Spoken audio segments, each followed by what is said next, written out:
Private nursing home owners ও hospital owners অ্যাসোসিয়েশনের উদ্যোগে এদিন প্রেস ক্লাবে এক সেমিনারের আয়োজন করা হয়েছিল, যার মূল উদ্যোক্তা ছিলেন এই সংগঠনের সভাপতি মলয় পিট মহাশয়। সারা রাজ্য জুড়ে এই সংগঠনে রোগী কল্যাণের জন্য নিরলস প্রচেষ্টা চালিয়ে যাচ্ছে।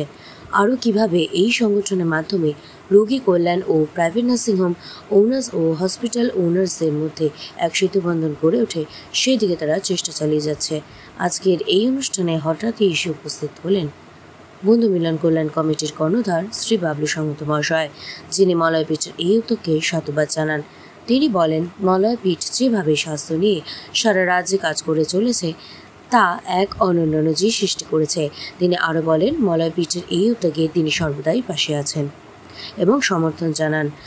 ভবিষ্যতে যাতে ওনার পাশে তিনি তাদের সংগঠনের মাধ্যমে কোনোভাবে দাঁড়াতে পারেন, সেই চেষ্টায় তিনি চালিয়ে যাবেন। মলয়দা একটু ডেকেছিল, গিয়েছিলাম নানারকম কারণে। নানারকম কারণ হচ্ছে এইটাই যে হচ্ছে আমার কাছে তোমরা তো জানো প্রায় সারা পশ্চিমবঙ্গে ঝাড়খণ্ড মিলে 1 করোড় প্রায় 40 লক্ষ মহিলা হচ্ছে আমার সংস্থায় হচ্ছে জড়িত। তার জন্য মলয়দার কাছে আমি গিয়েছিলাম এবং মলয়দার কাছে বলেছিলাম যে মলয়দা যে উদ্যোগটা নিয়েছিলেন আমি খুব ভালো উদ্যোগ, ঠিক আছে, তো এই উদ্যোগের সাথে আমি আছি, সাথে থাকবো। মলয়দা বলেছিলেন 5 তারিখের কনফারেন্স ওখানে হচ্ছে, আমি যেহেতু কালকে দিল্লিতে ছিলাম, আমি কালকেই ফেরার কথা, তো সকালবেলা এই প্রোগ্রামটার জন্যই আমার আসা, তো আমার আসতে এখানে লেট হয়ে গেছে, ঠিক আছে। ঘটনা হচ্ছে কি, মলয়দা যে উদ্যোগটা নিয়েছেন তো সত্যিই তো আমাদের পশ্চিমবঙ্গে ডাক্তার এখন অভাব নেই, আমাদের পশ্চিমবঙ্গে এখন ডাক্তারের অভাব নেই, ঠিক আছে। আর যারা বাইরে যাচ্ছে এই মুহূর্তে যে এত বড় একটা অ্যাসোসিয়েশন মলয়দা খুলেছেন, ঠিক আছে, এতে সকলের সহযোগিতা করা দরকার, সারা পশ্চিমবঙ্গে সহযোগিতা করা দরকার। অতএব আমি যেটা ভাবি যে হচ্ছে মলয়দার সাথে যদি আজকে এইভাবে হাতে হাত মিলিয়ে যদি পশ্চিমবঙ্গের মানুষ যে এত বড় একটা সংশোধনী করতে চলেছেন, ঠিক আছে, মলয়দার পার্ট যেমন একজন বক্তব্য রাখলেন যে আমরা কাউকে বিনা চিকিৎসায় হচ্ছে আমরা মরতে দেব না। তো আমাদের সংস্থার নিয়ম নীতি সবাই জানে যে আমরা কাউকে গরিব হয়ে জন্মগ্রহণ যারা করেছে গরিব হয়ে মরতে দেব না। যার জন্য আমাদের জনসভাগুলো সব দেখেছেন, কোথাও 40 লক্ষ, কোথাও 4 লক্ষ, 5 লক্ষ, 6 লক্ষ, 2 লক্ষ করে একটা জনসভায় আমাদের মানুষ আসে, এবার ঘরে বসে সব কাজ করে উন্নয়ন করছে। এই অ্যাসোসিয়েশন কোনটা ভালো? সত্যি তো আমি মলয়দার সঙ্গে 1 ঘন্টা কথা বলেছিলাম ওনার ওখানে গিয়ে, এবং মলয়দা আমাকে পুরো সংস্থা ঘুরিয়ে দেখিয়েছিলেন। আমি পুরো আপ্তুপ হয়ে গিয়েছিলাম। তখন মলয়দার সাথে কথা রেখেছিলাম, মলয়দা আমার যত পেশেন্ট আছে, আমার যত ছেলেমেয়েরা আছে, আমি তাদেরকে যদি এই সংস্থায় পাঠাই কীরমভাবে হচ্ছে আপনি হচ্ছে নেবেন, হচ্ছে কীরমভাবে আপনি এদের চিকিৎসা দেবেন। বলেছেন যথেষ্ট সহযোগিতা করব, আর সব রকমের চিকিৎসা ওনার কাছে আছেন। তবে মলয়দাকে সাধুবাদ জানাই বন্ধু মিলন কল্যাণ কমিটির তরফ থেকে, এবং আমরা চেষ্টা করব যে মলয়দা আগামী দিনে আরও আগে বাড়ুক এবং মলয়দার সংস্থা অনেক উন্নত হোক, আর আমরা তার মলয়দার সাথে আছি। দেখুন, মানুষের মেহনত মানুষকে রং লাগে, ঠিক আছে। অতএব মানুষ যখন একটা পথ মানে অগ্রসর করে, তার একটা জিদ থাকা চাই এবং সেটাকে সাকসেস করার একটা হচ্ছে প্রতিজ্ঞা করা চাই। সেই হিসেবে আমি ভাববো যে ভালো পদক্ষেপ এবং হচ্ছে আর একটা সাকসেস।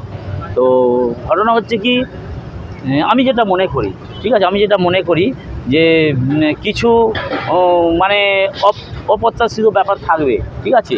যেমন ধরুন আমার এই বাংলা থেকে আজকের তারিখে নানা করে দক্ষিণের দিকে যেসব গাড়িগুলো যাচ্ছে প্রায় পেশেন্ট, এটাকে বন্ধ করা দরকার মনে হচ্ছে। মানে মানুষের মনে একটা এমন ভ্যাম ঢুকে গেছে যে আমি দক্ষিণে গেলেই ভালো হবে, এরকম একটা ভ্যাম, সেটাকে মানে শেষ করতে হবে। বাস আমাদের পশ্চিমবঙ্গে ডাক্তারও আছে, এখন সব কিছু আছে, ঠিক আছে, তবে এটাকে শেষ করা দরকার আছে, যাতে আমার এখানে চিকিৎসা স্বাস্থ্যসাথী কার্ড আছে সরকারের, সেই সাইডে শিখে আমি কিছুদিন আগে আমার শাশুড়িকে আরেন্ট ফেভারে করলাম স্বাস্থ্যসাথী কার্ড, এখন এই 8-10 দিন হলো আমি বাড়ি নিয়ে গেছি। তো ভালো পদক্ষেপ, ভালো পরিকল্পনা অনেক। আমার যেমন আমার সংগঠন হচ্ছে একদম বাড়ির মানে রান্নাঘর পর্যন্ত 14 বছর লড়াই করেছি আমি, 14 বছর লড়াই করে এই সংগঠনটা আমি তৈরি করেছি, ঠিক আছে। আর আমার অফিসে গিয়ে দেখবেন প্রত্যেকদিন মানে সারা রাজ্য এবং মালদা তারপর হচ্ছে ঝাড়খণ্ড, সব জায়গা থেকে প্রত্যেকদিন 4-5 হাজার মানুষ আছে, 4-5 হাজার মানুষ আছে, তোমরাও দেখেছো, ঠিক আছে। একটা জনসভা তোমরা গিয়ে দেখেছো, ঠিক আছে। তো আমার কাজ হচ্ছে যারা গরিব হয়ে জন্মগ্রহণ হচ্ছে, গরিব হয়ে মরতে দেবো না। তাহলে আমি টাকা পয়সা সাহায্য করতে পারবো না, তাই একটা কাজ দিয়ে সাহায্য করতে হবে। এরকম 22 লক্ষ মহিলা কাজে, এদেরকে আমি সব কাজে লাগাতে চাই, এবং এই সংগঠনটা যেমন এই সংগঠন তৈরি হচ্ছে আর আমার সংগঠন গড়ে ফেলেছে, তো মলয় দাস সেই কথাই বলবো, এই সংগঠনটা আমি যদি কাজে লাগাই, আমার পুরো আলাদা পার্ট। আমার পার্ট হচ্ছে মানুষকে অন্ন দেওয়া, মলয় দাসের কাজ হচ্ছে মানুষকে স্বাস্থ্য দেওয়া, ঠিক আছে। তবে এই ব্যাপারটাকে আমি মলয় দাসের সাথে কথা বলে আমি এই ব্যাপারটাকে সাথে জুড়ে দিতে চাই, ঠিক আছে। হ্যাঁ, যেমন ধরুন ইনি হয়তো মেহনত করবেন 5 বছর, ঠিক আছে, 5 বছর মেহনত করবেন, এই 5 বছর মেহনতে উনি যেটা করবেন সেটা তো 5 লক্ষ মানুষ পাবে, কিন্তু আমি এই মেহনত 1 মাস করব, আমি কিন্তু 1,22 লক্ষ মানুষ পাবো।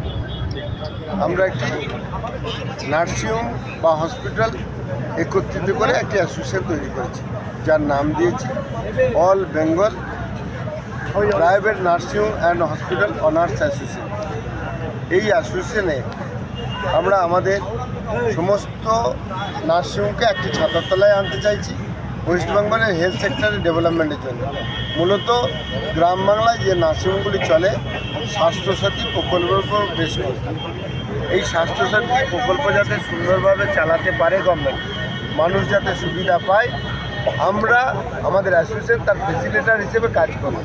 অর্থাৎ সেটা গভর্নমেন্ট যদি কোনো জায়গায় কমপ্লেন করে, আমরা সেটাকে পর্যালোচনা করে তারা যাতে সুষ্ঠুভাবে পরিচালনা করে, তার জন্য তাদেরকে আবদার মিশ্রিত একটু চাপ সৃষ্টি বা তাকে বলা যে এটা করতে হবে। কারণ হেলথ সেক্টর ডেভেলপমেন্ট করার জন্য আমাদের যেমন একটা ভূমিকা আছে, সকলের ভূমিকা আছে। সেই কারণেই আজকের এই সম্মেলন, যে আপনাদেরও সাথে লাগবে।